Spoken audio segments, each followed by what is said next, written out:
지난달 7일 BTS가 미국 비영리단체로부터 벤플리트상을 수상할 때 수상 소감으로 한국전쟁 70주년을 맞아 의미가 남다르다. 양국이 함께 겪은 고난의 역사와 수많은 희생을 영원히 기억할 것이라고 했습니다.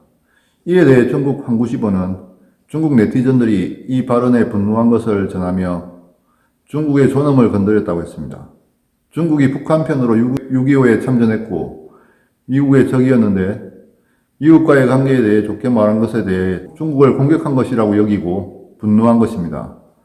중국을 비난하는 말을 한 것이 아니라 그냥 미국에 감사를 표한 것만으로 이렇게 분노하는 모습이 성숙하지 못한 모습입니다. 이달에는 환구시보가 자국의 김치 제조법이 ISO 표준이 인정되었다면서 김치 종주국인 한국이 굴욕당했고 한국 매체들은 분노하고 있다고 했습니다.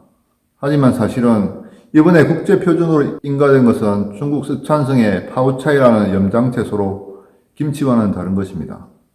다만 중국에서는 김치도 파오차이라고 부른다고 합니다. 이에 대해 한국의 정부는 파오차이는 한국 김치와는 관련이 없고 한국은 2001년에 이미 세계식품규격인 코덱스에 김치를 국제표준으로 등록해 넣었다고 발표했습니다.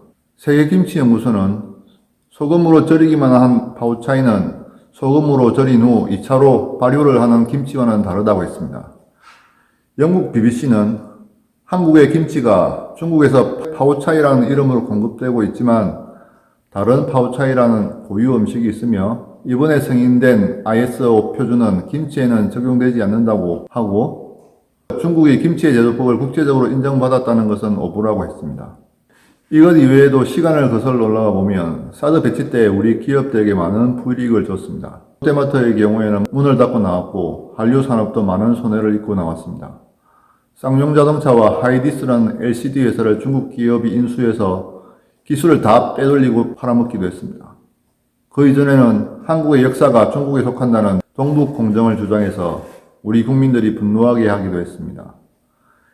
이처럼 중국은 싸구려 물건들을 싼 맛에 사서 쓰는 정도의 교류를 하는 것은 괜찮지만 입으로 먹는 것은 조심해야 되고 중요한 회사를 팔아서도 안 되고 큰일을 같이 해서도 안 되는 나라입니다. 언제라도 뒤통수를 치는 믿을 수 없는 나라이기 때문입니다.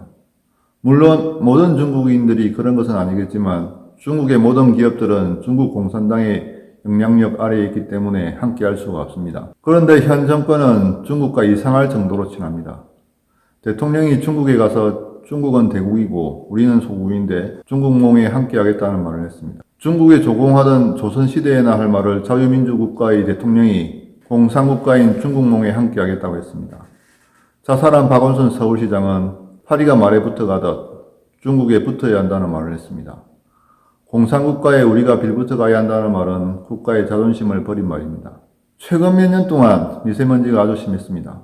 국민들은 중국에서 바람이 불 때만 미세먼지가 심해지는 것을 보고 중국에 항의하라고 했습니다. 하지만 정부와 민주당 박원순 시장은 미세먼지 원인이 중국이 아니라고 했습니다. 코로나로 중국 공장이 다 멈춘 후에 계속 공기가 깨끗한 걸 보고 중국이 미세먼지의 원인인 것을 확신하게 됐습니다. 민주당 김성환 의원은 이번에 중국의 왕이 외교부장과 만나면서 호흡 공동체라고 했습니다. 국민들은 미세먼지로 고생하고 있는데 중국에 항의 한번 제대로 못하고 이마저도 중국에 친한 척하는 소재로 사용했습니다.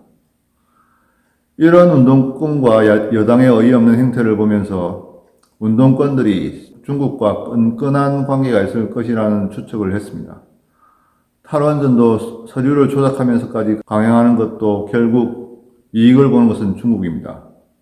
석탄발전소를 외국에 수출하는 것을 금지하는 법안을 민주당이 발의했습니다. 이것도 이익을 보는 것은 중국입니다. 중국은 여전히 원전, 석탄 발전을 하고 있습니다. 이 때문에 두산중공업은 원전도 못하고 석탄 발전도 못해 망하게 생겼습니다. 이런 의심을 하던 차에 공자학원 실체알리기 모임에서 행사를 한다고 해서 찾아가 봤습니다. 공자학원은 이름은 공자인데 공자의 내용을 배우는 것은 없고 오히려 공자를 노동자를 싫어하고 벼슬하기 좋아하는 사람이라고 비판한다고 합니다.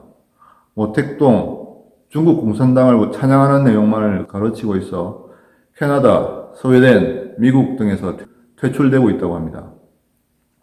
우리나라에서도 40개가 넘는 공자학원과 학당이 있는데 여기서도 공자를 비판하며 모택동과 공산당을 찬양한다고 합니다.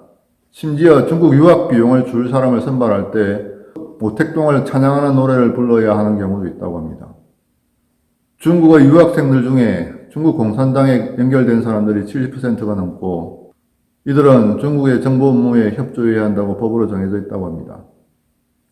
작년에 홍콩 시위를 지지하는 대자보를 중국 유학생들이 찢어 훼손했고 대자보를 붙인 여학생의 사진을 찍어 벽에 붙이면서 기생충 같은 환영년이라고 써놓기도 했습니다. 주사파 운동권들이 중국의 꼬붕이 되어 중국을 돕고 있으며 중국 공산당과 비리 공동체라고 합니다. 작년에 민주당 교육기관인 민주연구원 원장이던 양정철이 중국에 가서 중국 공산당의 교육기관인 당교와 업무 협약을 맺고 오기도 했습니다. 미국과 일본에는 할 말 하겠다는 사람들이 홍콩 시민의 인권을 탄압하고 위구르 주민의 장기를 적출해서 파는 중국 정권에는 아무 말 못하는 것은 문제가 큽니다.